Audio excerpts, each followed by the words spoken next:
안녕하세요. 말씀 베이커리 214번째 시간 기도하심으로 시작하겠습니다. 거룩하신 주님 감사합니다. 주님의 말씀을 묵상합니다. 성령님께서 말씀의 조명이 되어 주시옵소서. 우리 주 예수님의 이름으로 기도합니다. 아멘. 네, 오늘 보실 말씀은 출애굽기 30장 1절에서 16절까지의 말씀입니다. 너는 분향단을 만들되 아카시아 나무로 만들어라. 길이가 한 자요 너비가 한 자인 네모난 모양으로 만들고 높이는 두 자로 하고 그 뿔과 단은 하나로 이어 놓아라. 그리고 너는 그 단의 윗면과 네 옆면과 뿔을 순금으로 입히고 그 가장자리에 금태를 둘러라. 또 금고리 2개를 만들어 그 금태 아래 양쪽 옆에 붙여서 그것을 들고 다닐 채를 끼울 수 있게 하여라. 너는 아카시아 나무로 채를 만들고 거기에 금을 입혀라. 너는 분향단을 증거궤 앞 곧 증거판을 덮고 있는 속죄판 앞 휘장 정면에 놓아두어라. 거기 속죄판에서 내가 너를 만날 것이다. 아론은 그 분향단 위에다가 향기로운 향을 피워야 하는데 매일 아침 그가 등을 손질할 때마다 향을 피워야 하고 저녁 때에 등불을 켤 때에도 향을 피워야 한다. 이것이 너희가 대대로 계속하여 주님 앞에서 피워야 하는 향이다. 그 위에다가 다른 이상한 향을 피워서도 안 되고 번제물이나 곡식 제물을 올려서도 안 되고 그 위에다가 부어드리는 제물을 부어서도 안 된다. 아론은 분향단 뿔에 한 해에 한 번씩 속죄의식을 하여야 하고 한 해에 한 번씩 속죄의 피를 발라서 분향단을 속죄해야 한다. 너희는 대대로 이와 같이 하여라. 이것은 주님께 가장 거룩한 것이다. 자, 분향단 가로 세로 50cm 50cm 세로 1m 그리고 아카시아 나무에 금으로 덮어서 만듭니다. 분향단도 역시 불을 쓰지만 번제단과는 다르게 금을 이제 사용해서 만들었던 것입니다. 자, 그리고 뒤에 이제 출애굽기 후반부에서 또 등장을 하지만 이 분향단에서는 4가지 향을 올리브유와 섞어서 사용했던 내용들이 등장을 합니다. 자, 그럼 이 분향단의 목적은 뭘까요? 향을 피워서 주님의 진노로부터 제사장이 보호받기 위한 것이었습니다. 그러니까 분향단에 피워지는 향이 하나님의 임재를 상징한다고 보기는 어려운 것입니다. 죄에 대해서 단호하신 그런 하나님이 마지막 때가 되기 전까지 이 인간을 향한 하나님의 긍휼이 담겨 있는 그런 내용으로 우리가 볼 수 있을 것입니다. 그래서 하나님의 임재를 상징한다기보다는 주님의 임재 가운데서 죄인인 인간을 보호하는 장치였던 것이죠. 자, 그리고 신약에서는 이 분향단의 향, 여기서 피어오르는 향의 연기, 자, 이것이 성도의 기도를 돕는 것으로 기록하고 있습니다. 먼저 요한계시록 8장 3절에서 5절에는요, 성도들의 기도와 함께 이 향연이 올라가는 것을 요한이 본 환상이 기록되어 있죠.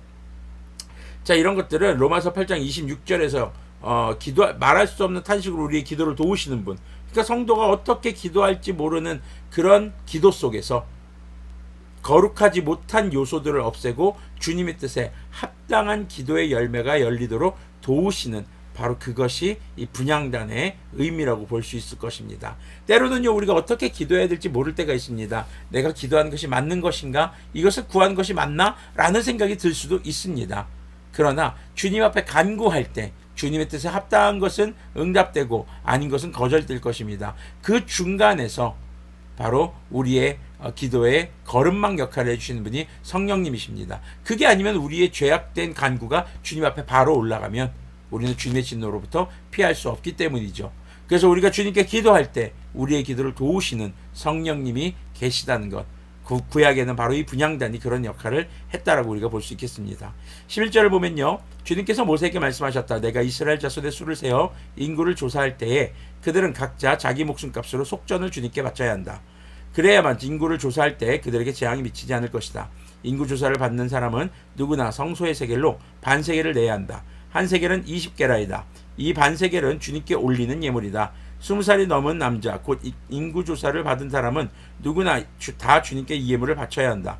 너희가 목숨값으로 속전을 주님께 올리는 예물은 반세겔이다. 부자라고 해서 이보다 더 많이 내거나 가난한 사람이라고 해서 이보다 덜 내는 일이 없도록 하여라. 너는 이스라엘 자손에게 속전을 받아 회막 비용으로 쓸 수 있게 내주어라. 나 주님은 이것을 너희 목숨값의 속전으로 여기고 너희 이스라엘 자손을 기억하여서 지켜줄 것이다. 지금 여기서 보면 회막, 바로 증거막에 세금을 내라고 합니다. 인구조사를 할 때마다 내라는 것이죠. 자, 그런데 이게 단순히 그냥 돈을 걷기 위한 것이 아니라 첫 번째는 증거막, 바로 이 회막의 유지 보수 비용이고 건축 비용이었습니다. 그리고 사람들이 이것을 내는 것은 자신의 죄를 용서받은 것에 대한 속전, 그러니까 죄사 받은 것에 대한 현금을 하는 겁니다. 그래서 주님께서 자신의 죄를 용서해 주신 것에 대한 감사 예물을 드리는 것이었죠. 그래서 죄사함에 대한 감사 예물입니다. 당시 성막을 유지보수함과 동시에 죄사함의 감사 예물이 오늘날까지도 어쩌면 이어져 오는 것인지도 모르겠습니다. 우리가 죄를 지었을 때 하나님께 죄를 용서를 구하고 또 우리가 남에게 피해를 입혔을 때 그 사람에게 보상과 더불어서 우리가 주님께 나의 죄를 용서해 주시는, 나의 회개를 받아주시는 주님께 감사하는 그런 예물을 또한 한번 드려봄직한 그런 내용의 구절이 아닌가 싶습니다. 자, 오늘 말씀 묵상을 통해서 우리의 기도를 도와주시는 하나님, 우리가 죄 때문에, 죄성 때문에 하나님께 올바로 간구하지 못하는 상황에서도 우리의 기도가 주님께 상달될 수 있도록 거룩하지 못한 요소들을 제거해 주시고, 그리고 주님의 뜻에 합당한 내용만 주님께 드려지고 또 응답이 될 수 있도록 도와주시는 그 성령님의 은혜가 우리 가운데 충만하기를 소망해 봅니다. 기도하겠습니다. 거룩하신 주님, 감사합니다. 주님, 우리 모든 하나님의 자녀들, 이 말씀의 글을 묵상하는 모든 하나님의 거룩한 자녀들이 주님 앞에 기도할 때 때로는 어떻게 기도해야 될지 몰라서 우리가 주님 앞에 부끄러운 기도를 드릴 때도 있습니다. 거룩하지 못한 내용으로 드릴 때도 있습니다. 그러나 성령님께서 중보자가 되어주시고 중재자가 되어주셔서 우리의 기도에 거룩하지 못한 요소들을 제거해 주시고 오직 주님의 뜻에 합당한 것들만 이루어질 수 있도록 도와주심에 다시 한번 감사드립니다. 우리의 거룩하지 못한 삶 속에서 우리를 주님의 거룩하심으로 인도해 주시는 성령님의 인도하심을 늘 기대하며 간구합니다. 우리 주 예수님의 이름으로 기도합니다. 아멘. 네, 오늘도 성령님의 도우심을 받아 거룩해지는 그런 우리의 삶이 되기를 소망합니다.